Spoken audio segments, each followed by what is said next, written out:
Computer ഒരു മെഷീനാണ്. നമ്മൾ കൊടുക്കുന്ന ഇൻപുട്ടിനെ നമ്മൾ പറയുന്ന ഓപ്പറേഷൻസ് പെർഫോം ചെയ്ത് ഔട്ട്പുട്ട് പ്രൊഡ്യൂസ് ചെയ്യുന്ന ഒരു മെഷീനാണ് കമ്പ്യൂട്ടർ.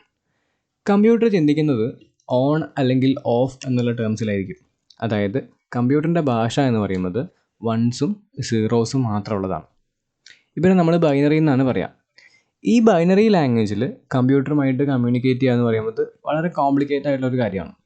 അതേപോലെ തന്നെ ഇംഗ്ലീഷ്, മലയാളം പോലെയുള്ള നമ്മുടെ ലാംഗ്വേജസ് കമ്പ്യൂട്ടറിന് മനസ്സിലാക്കുക എന്ന് പറയുന്നതും വലിയൊരു ടാസ്ക്കാണ്.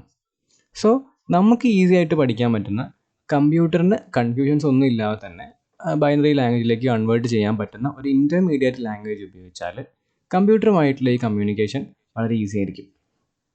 ഇങ്ങനെയുള്ള ഇൻ്റർമീഡിയറ്റ് ലാംഗ്വേജസിനെയാണ് നമ്മൾ പ്രോഗ്രാമിംഗ് ലാംഗ്വേജസ് എന്ന് പറയാം. അതായത് കമ്പ്യൂട്ടറുമായിട്ട് കമ്മ്യൂണിക്കേറ്റ് ചെയ്യാൻ വേണ്ടി നമ്മൾ ഉപയോഗിക്കുന്ന കമ്പ്യൂട്ടറിൻ്റെ ഒരു ലാംഗ്വേജിനെയാണ് പ്രോഗ്രാമിംഗ് ലാംഗ്വേജ് എന്ന് പറയുന്നത്.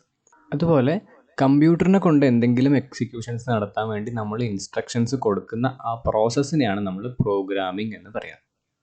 ഈ കോഴ്സിൽ നമ്മൾ പൈത്തൺ എന്ന് പറഞ്ഞിട്ടുള്ളൊരു പ്രോഗ്രാമിംഗ് ലാംഗ്വേജാണ് പഠിക്കാൻ പോകുന്നത്. പൈത്തൺ വളരെ സിമ്പിളായിട്ടുള്ള ബിഗിനർ ഫ്രണ്ട്ലി ആയിട്ടുള്ളൊരു പ്രോഗ്രാമിംഗ് ലാംഗ്വേജാണ്. ഫോർ എക്സാമ്പിൾ, നമുക്ക് നമ്മുടെ മോണിറ്ററിൽ ഹലോ വേൾഡ് നമ്മൾ ഡിസ്പ്ലേ ചെയ്യാൻ വേണ്ടി ജാവയിലും സിയിലും അതേപോലെ പൈത്തണിലും ഉള്ള കോഡ് നമുക്ക് നോക്കാം. സോ ജാവ യൂസ് ചെയ്തിട്ട് നമ്മുടെ മോണിറ്ററിൽ ഹലോ വേൾഡ് നമ്മൾ ഡിസ്പ്ലേ ചെയ്യണമെന്നുണ്ടെങ്കിൽ ഇത്രയും കോഡ് ചെയ്തേണ്ടി വരും. അതേപോലെ സിയിലാണെന്നുണ്ടെങ്കിൽ ഇത്രയും കോഡ് ചെയ്തണം. ഇതേ സെയിം കാര്യം നമുക്ക് മോണിറ്ററിൽ ഹലോ വേൾഡ് എന്ന് ഡിസ്പ്ലേ ചെയ്യാൻ വേണ്ടി പൈത്തൺ യൂസ് ചെയ്യുകയാണെന്നുണ്ടെങ്കിൽ നമുക്ക് ഈ ഒരൊറ്റ സിംഗിൾ ലൈൻ ഓഫ് കോഡ് മാത്രം മതി. ഒരുപാട് ഫീൽഡിൽ നമ്മൾ പൈത്തൺ ഉപയോഗിക്കുന്നുണ്ട്. ആർട്ടിഫിഷ്യൽ ഇൻ്റലിജൻസ് ആണെങ്കിലും മെഷീൻ ലേണിംഗ് ആണെങ്കിലും data analytics, data visualisation, web development, game development, അങ്ങനെ ഒരുപാട് ഫീൽഡിൽ നമ്മളിന്ന് പൈത്തൺ ഉപയോഗിച്ച് വരുന്നുണ്ട്. ഇനി ഏതൊക്കെ കമ്പനീസാണ് പൈത്തൺ ഉപയോഗിക്കുന്നത് നോക്കി കഴിഞ്ഞാൽ നെറ്റ്ഫ്ലിക്സ്, ഗൂഗിൾ, ഇൻസ്റ്റഗ്രാം, യൂട്യൂബ്, അങ്ങനെ നമുക്കറിയാവുന്ന എല്ലാ കമ്പനീസും കംപ്ലീറ്റ് ആയിട്ടോ അല്ലെങ്കിൽ ഏതെങ്കിലും സ്പെസിഫിക് ഫീച്ചർ ഇംപ്ലിമെൻറ്റ് ചെയ്യാനോ പൈത്തൺ ഉപയോഗിക്കുന്നുണ്ട്. സോ ഈ കോഴ്സിൽ നമ്മൾ പൈത്തണിൻ്റെ എല്ലാ ഏരിയാസുമാണ് കവർ ചെയ്യാൻ ശ്രമിക്കുന്നത്.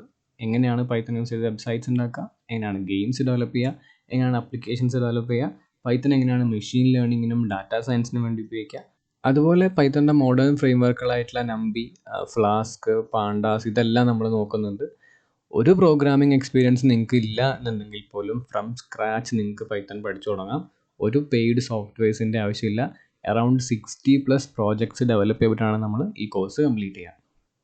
സോ ഇത്രയും കാര്യങ്ങളാണ് പൈത്തണും നമ്മുടെ കോഴ്സിൻ്റെയും ഇൻട്രൊഡക്ഷനായിട്ട് പറയാനുള്ളത്. നെക്സ്റ്റ് വീഡിയോ തൊട്ട് നമുക്ക് ഇതിൻ്റെ പ്രാക്ടിക്കൽ സൈഡിലേക്ക് എടുക്കാം.